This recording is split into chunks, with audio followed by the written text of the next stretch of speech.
I took these images without strobe. I used just constant light. And the truth is, you don't actually need strobe to get a beautiful portrait. In this video, I'm going to be breaking down my entire light setup and also explain why I choose to use the modifiers I use. And finally, I'll show you how I edited these pictures from start to finish. And by the end of this video, you are going to see why constant light is really a powerful light to use for portrait photography.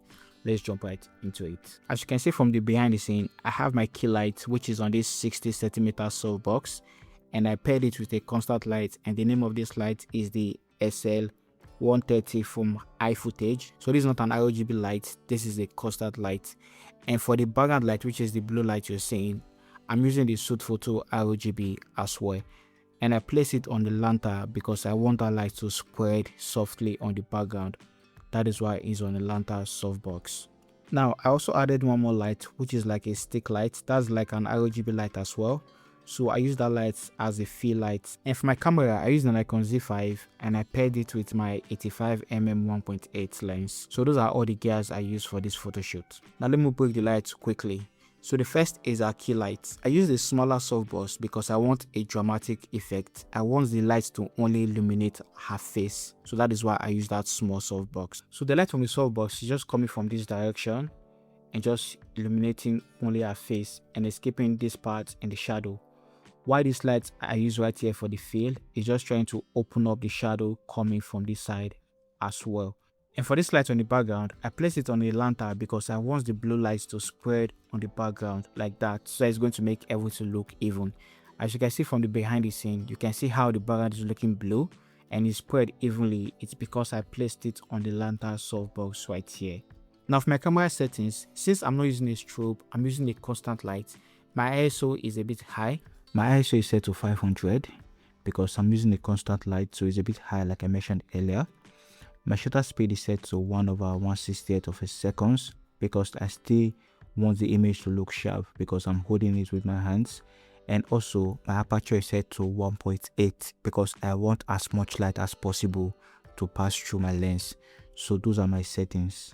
And for the power of your lights, you can just adjust the power, make it brighter, make it darker, and see what fits your image. So there is no one number for the power of your light, just adjust it to fit your image. So immediately I got my camera settings right and I got my light power the way I want it to be. So these are some of the images I shot or I got from the shoot right here. So those are the images we got straight out of camera. Now before we start editing the image, I just do the color grading and fix the image. The look I was going for this image is that complementary color scheme. I want the blue to be blue and I also want the skin to be a bit orange so it can complement the blue on the background. So that was the idea for this photo shoot. Now let me show you how I edit these pictures. So I did this image. After taking the pictures, I'm just going to open all of them inside of Capture One. I'm going to select all the image I want to edit and just press or Command A to select everything, or Control A if you're using Windows, and just right click and just click on Open With, not Edit With. I want to be using evoto to edit it, so I'm going to click on Open With and click on evoto AI. Yes, we're going to be using evoto to edit this picture from start to finish, including the color grading and the skin retouching using evoto AI. So I'm going to select this image right here. Once I select this image, first things first, I'm going to come to my color adjustment and just play with the exposure, the brightness, the highlights, the shadows, like that. So the first thing I'm going to do, I feel the image is looking a bit too warm. So I'm going to come to the temperature and just move it down a little bit to cool it down. So somewhere around here should work for me. Now I feel the highlights on the background is looking a bit too much as well. So what I'm going to do, I'm just going to come to the highlights and just take it down a little bit to reduce some of those highlights on the background. As you can see, the before and the after is looking better right now. Now I'm going to open up the exposure just a little bit. So I'm going to come to the exposure and just take it up. So around here works for me. See the before and the after. We are getting somewhere. Now next I'm going to do, I'm going to scroll the way down and just come to these levels right here to add a bit of contrast, because I feel the shadow does not have the kind of contrast I'm looking for. So I want to add more contrast. I'm going to come to the levels, come to the blacks and just push these blacks in like this. Immediately I do that, it's just going to add contrast to the image and maybe push this white inside a little bit like so. Alright, so like this works for me. The next thing I'm going to do, I'm just going to scroll the way down and just add a bit of oranges to the skin tone because the look I'm going for is that complementary color. So to do that, I'm going to scroll all the way down and just come to my calibration, come to the blue primary and just take it up. Also come to the hue and just move it towards the orange side. If I take it towards the side, you can see the color inside the image. We don't want this, so I'm going to add a bit of oranges like this to just the skin tone. So the before and the after, I think like this works for me. It just boosts the overall color of the image as well. Now you can see the color of the background is not looking uniform. So to make it look uniform, what I'm going to do, and also to remove the distractions, I'm going to click on this background right here. Once I click on background, I'll first of all remove the distractions.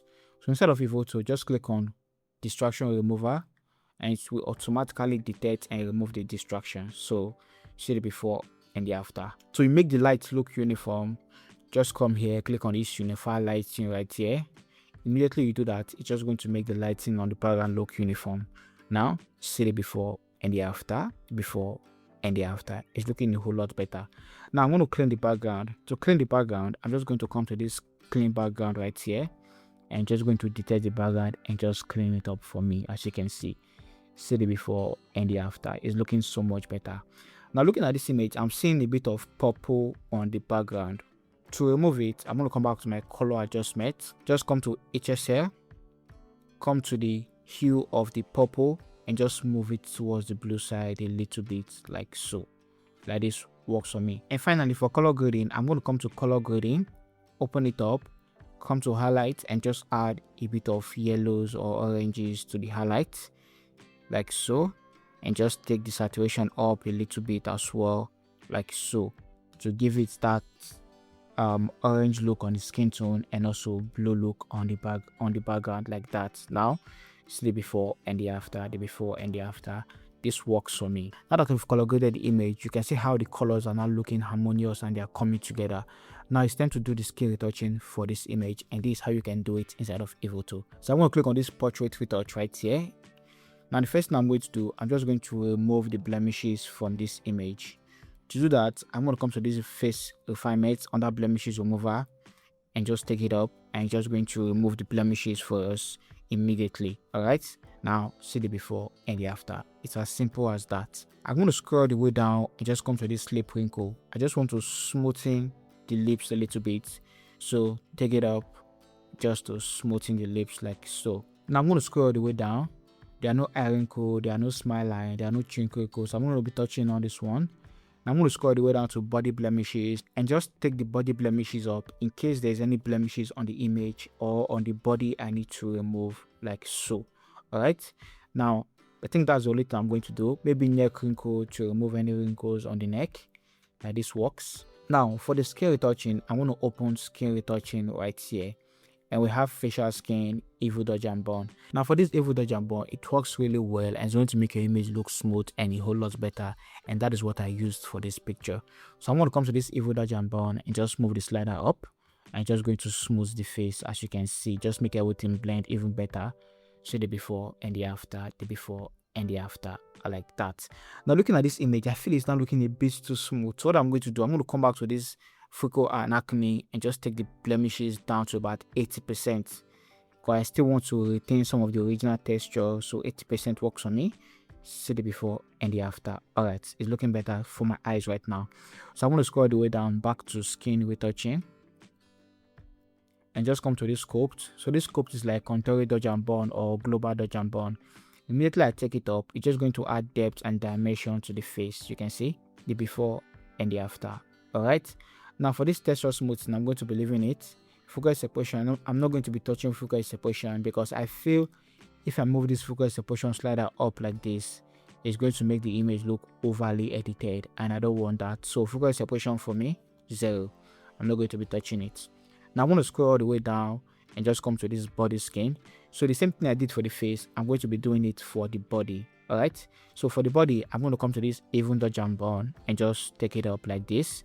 So you're just going to make the body look smooth, like so.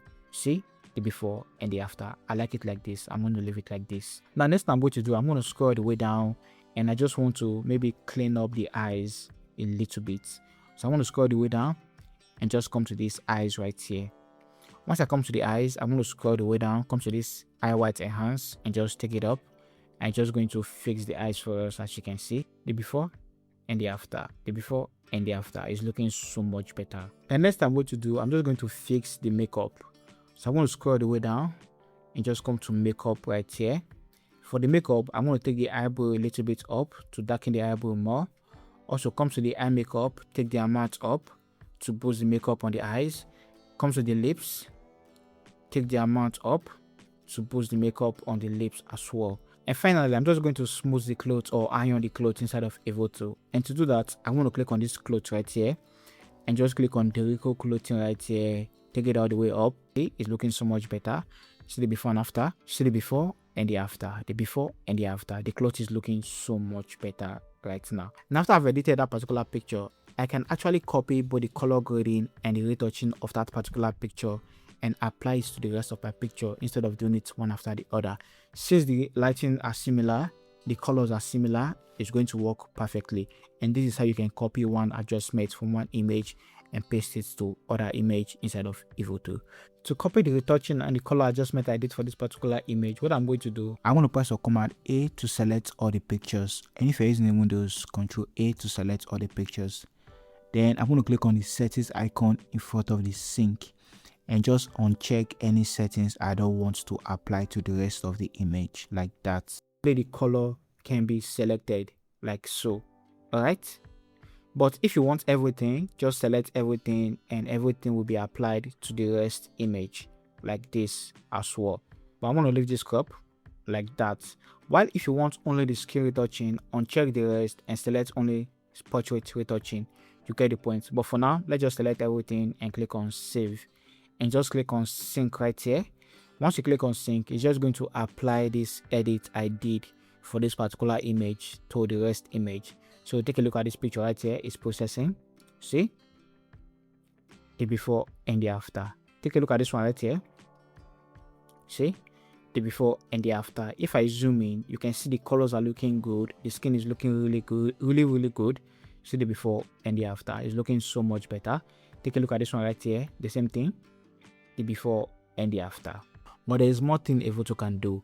If maybe you want to save this retouching and this color grading as a preset so you can apply it for any picture you are shooting or taking in the future, you can actually save this as a preset and apply it later. To save this retouching and color grading as a preset, just come to this save preset right here. Once you click on save preset, it's going to ask if you want to save both the color adjustment or only the portrait retouching. So it depends on what you want, but I'll advise you just uncheck this color adjustment so you don't copy the color for the rest image, because your image is not going to be having the same color. So maybe color adjustment, uncheck it. But for now, I'm just going to check everything and just use it as an example. And I'm going to name this preset, and under Teelens, I'm going to click on save. Now, if I undo everything I did for this particular image and I just come to my preset, under Teelens, I want to see orange and blue. If I click on it, it's just going to apply that preset to this image with the retouching, as you can see.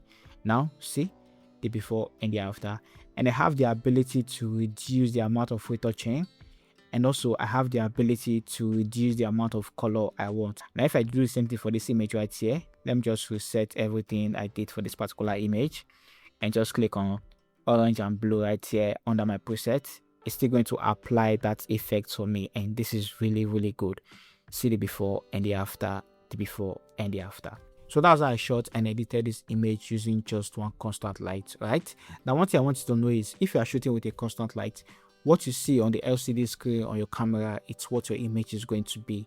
So if you notice your image is looking overly exposed, just bring maybe your ISO down, or maybe take a shutter speed up like that. So just balance your exposure, because what you are seeing is what the final image is going to look like. All right, and also shoot raw so that you have the ability to adjust the colors and also play with the white balance. Just make different adjustments during post-production and just make your image better. Hope you find this video useful and helpful. And if you want to learn how to edit pictures manually from start to finish, check out this 4 hours video right here. I'll see you guys in my next one. Stay creative.